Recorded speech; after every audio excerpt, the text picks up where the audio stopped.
Newton's third law of motion. The statement is, to every action there is an equal and opposite reaction.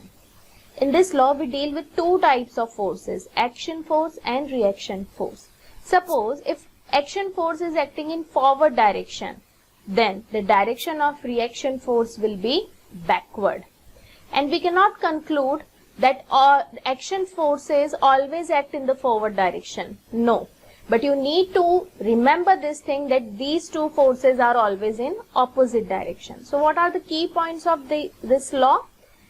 Two forces are equal in magnitude, opposite in direction, act on two different objects, not on the same body.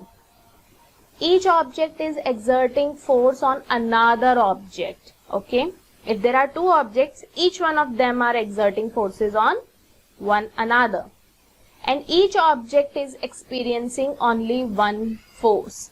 These are the key points of this law. So let's take some of the examples.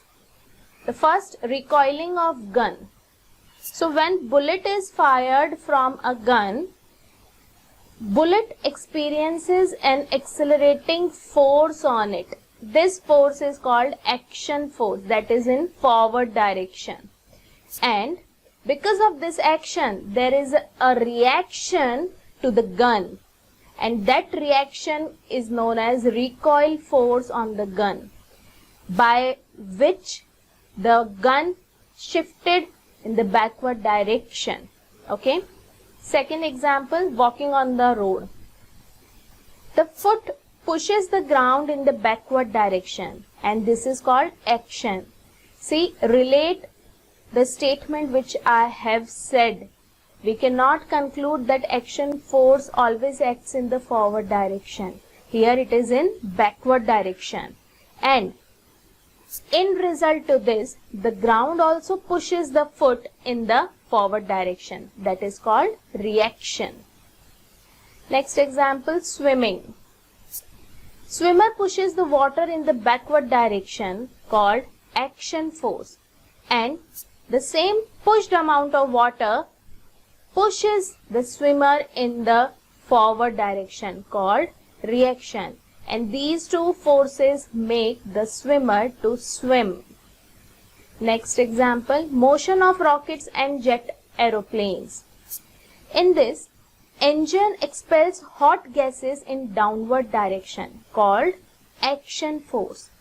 And these expelled hot gases again push the rocket in the upward direction. These gases give a push to the rocket so that it can move in the upward direction, called reaction force. Last example, it is difficult to hold the hose pipe because the high speed water is exerting a forward force called action, and this high speed water pushes the hose pipe in the backward direction, called reaction. And this thing makes difficult for the fireman to hold the hose pipe because the pipe goes in the backward movement. Okay. So these were the examples of Newton's third law of motion. Do study, do practice a lot. Thank you.